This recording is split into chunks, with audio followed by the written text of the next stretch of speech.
Hello, I'm Janelle. I'm married with 3 adult children. I have a son and 2 beautiful daughters. My caring role actually began when I was employed by Mercy Aged Care to look after the elderly. And I wanted to give back to the community. And this was in community care. I would go into people's homes and care for them in their homes, and it was a very rewarding, fulfilling role. Very shortly after I started my job there, our youngest daughter was severely anorexic, and she ended up in hospital, in and out of hospital every year for nearly 8 years. And this was extremely challenging for us as a family, and for her more so. But I was glad in a way that the role I had as a personal carer with the elderly and dealing with a lot of people with dementia, it actually helped me to be a better carer for my daughter. It actually taught me more about empathy and compassion, because caring for someone as a job is a little different to caring to someone that is your loved one, is your family. The emotions are, it's a little harder with your family and your loved ones. There's a lot more history there. One of the challenges was the stigma attached to eating disorders. I had someone say to me, and she didn't know me that well, but this lady did say to me, "Oh, does that make you, feel like you're a bad mother?" And I had never thought of that at the time. And then there's also, people would say, "Oh, give it to me for a week, I'll sort her out." And I thought, oh goodness, they really have no understanding of the illness. And I must admit, we didn't either. And even the expert often would say that they don't have all the answers, because with eating disorders, you can't generalise with the treatment. It depends on the individual. So there's a lot of stigma attached to, people think that these sufferers do it for attention. And if you know anything about this disorder, that's the furthest thing that these poor darlings are looking for. They suffer in silence and want to hide away from the world.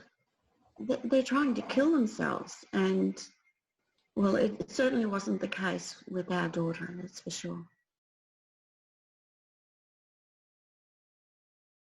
Being human, you tend to doubt yourself then, because for me personally, being a mother is the best job in the world, the most important job in the world.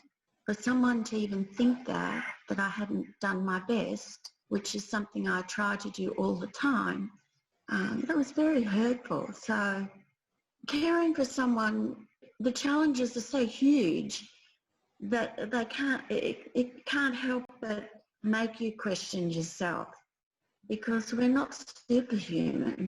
It was a time of, and it still is, a time of real personal growth for me. I learned a lot about myself. Some I liked, some I didn't.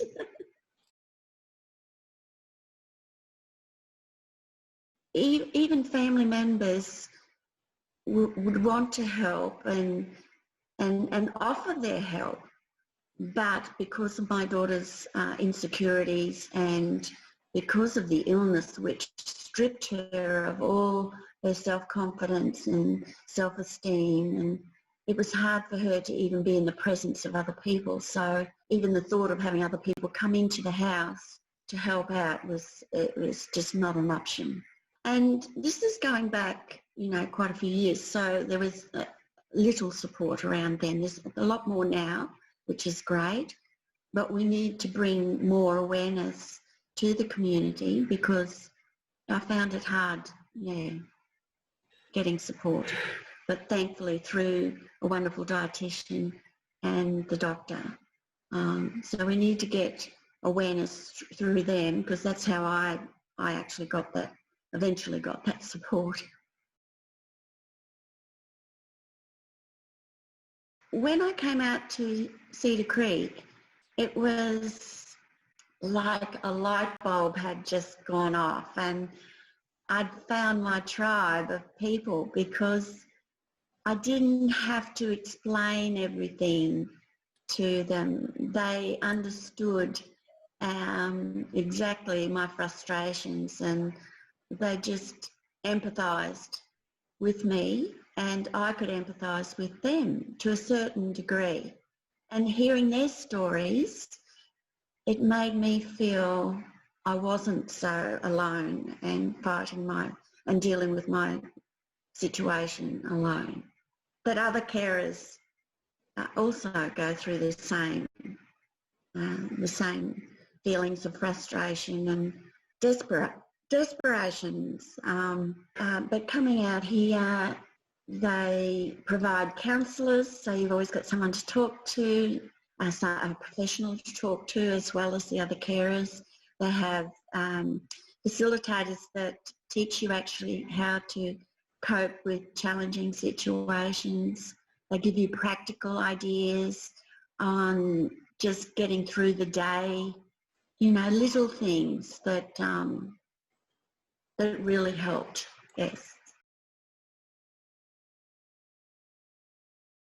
Yes, I think every carer would understand and relate to the feeling of hopelessness. And there were many times, even now I get emotional thinking about those times. Feel like you just can't keep going and nothing ever seemed to get better.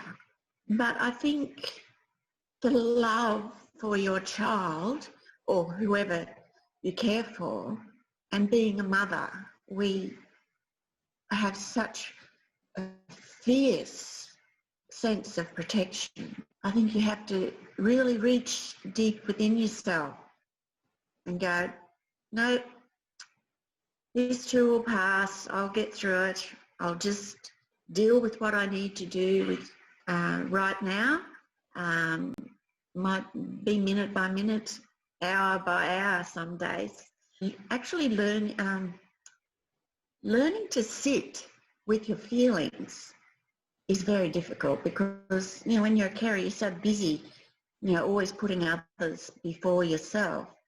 But I think learning to sit and accepting those feelings of hopelessness, but just realising that you don't have a choice. You just have to keep going, because there's no one else.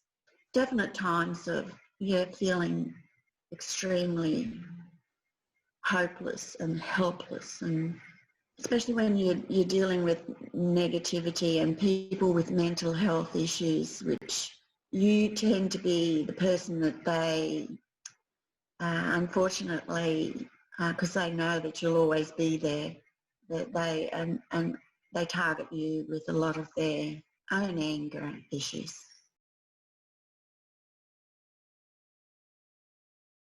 I feel one of the greatest lessons that I learned through my journey as a carer is, first and foremost, to make sure you care for yourself.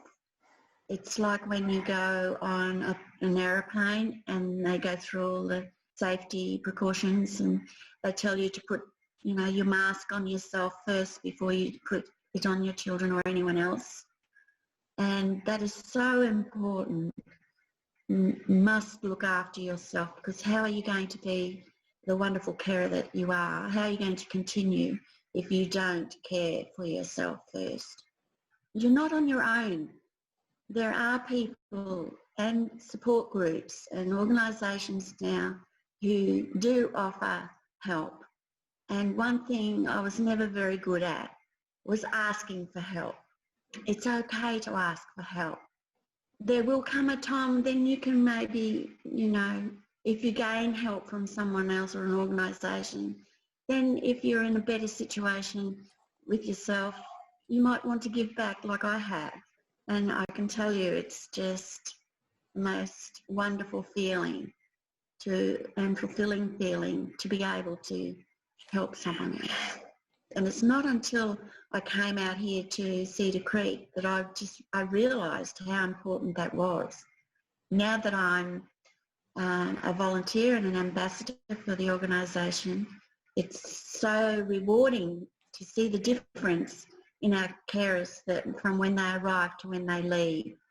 And they have renewed energy, they are given expert advice, practical advice on how to deal with the daily challenges that you don't seem to get anywhere else.